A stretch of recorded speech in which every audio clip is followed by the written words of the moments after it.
Con thon với bông. Đã vô chua bông, thôi bị lọc.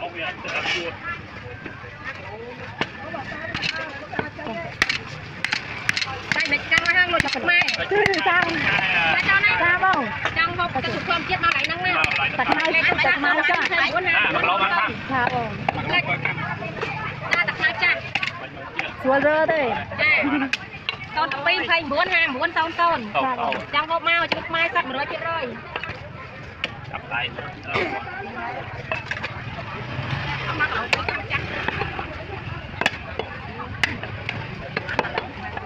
Bây giờ chụp mai con chết bắt.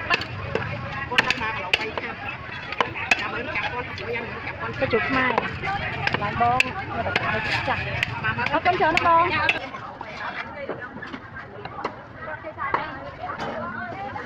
Con xong thôi con. Ngon ngon.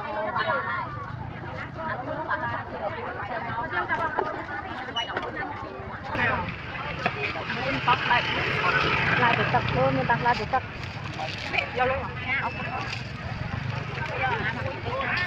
Không được này. Nè, đặt hẻm ơi mấy giờ này. Nhưng thôi tập nó ngay cho nó trong cái hào. Cái tập ai mất? Ông nhà mấy trái bơ. Ông nhà mấy giờ. Bắt đắp vào mũi mà ơn. Lỡ. Xong một nữ mà mới xem con xem rồi làm rồi đầu rồi mấy ba năm mười vào mưa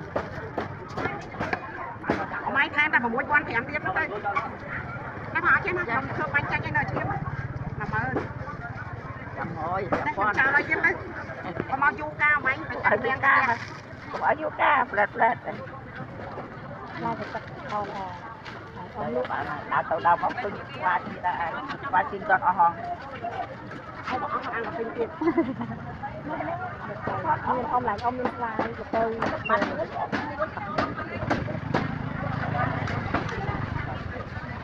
ra đi tỉnh nó sập lại chặt đồ đi đi ra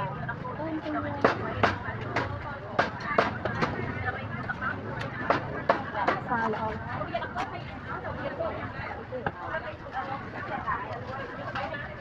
mắc nào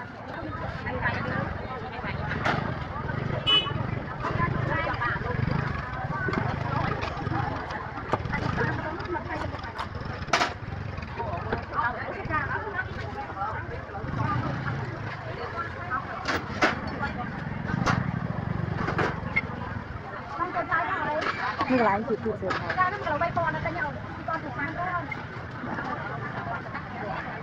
con nó bông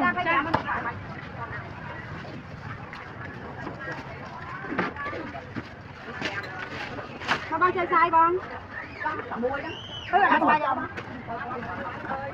cha bao cha ta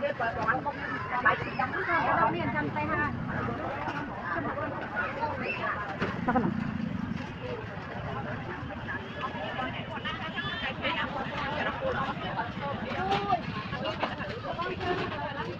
anh hai chị sao bây giờ này sao bây giờ này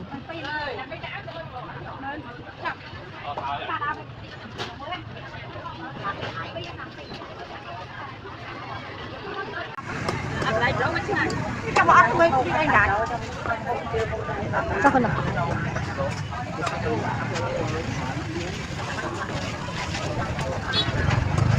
nguyên trời thật kiện cho chính phủ như của ban thành phố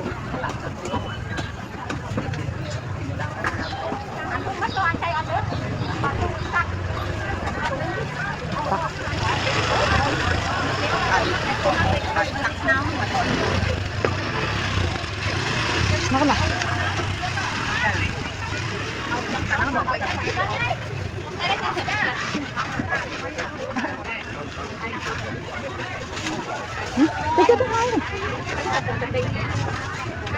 mới hôn hộ con hải chơi chơi sớm chúng ta thôi là cái này thôi cua giấy con giấy ớt tươi nữa khu tà lá đó khơi bị lừa chạy mát anh đi hả anh đang về cái là đi để nước thang chạy mát được hiểu tất cả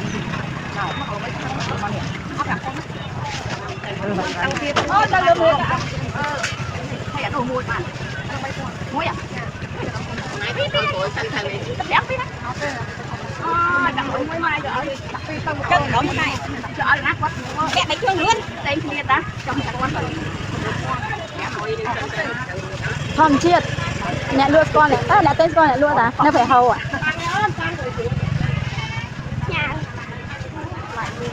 ta con nào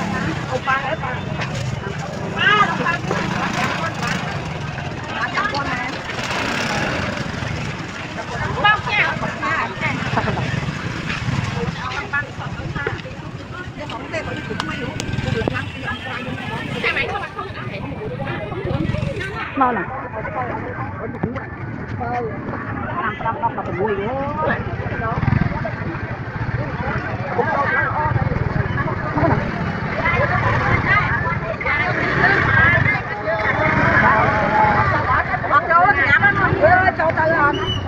bô để bô sao đặt cái tay bọc bọt miếng lò toàn bài đó nên là spy phải món không thôi thì không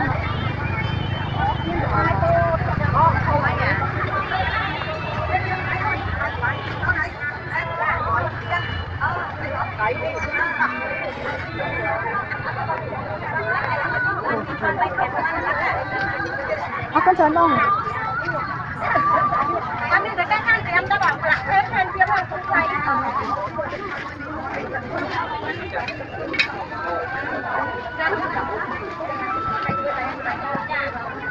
thầy thành phố anh có bông ban thố mới thấy này rồi anh ấy thấy ấy chứ rồi anh thấy con anh thấy bè thầy à không không con tôi sẽ cắt lại tới tầng một thôi mà tại sao nhảy thật sai chưa phải cắt tiếp đánh thôi rồi anh mặc lộ cái món món lạc lên con đâu han thọt đi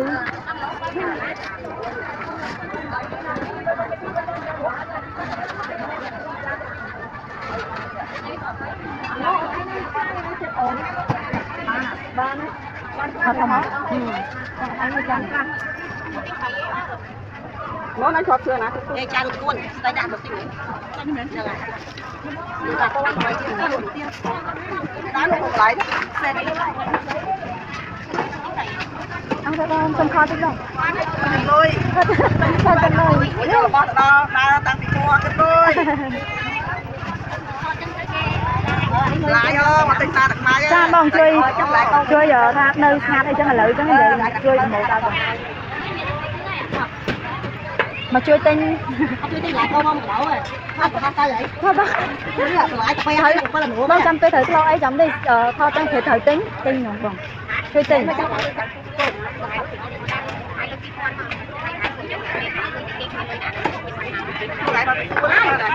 ai ơi chắc sắp chưa giống ai sao để đa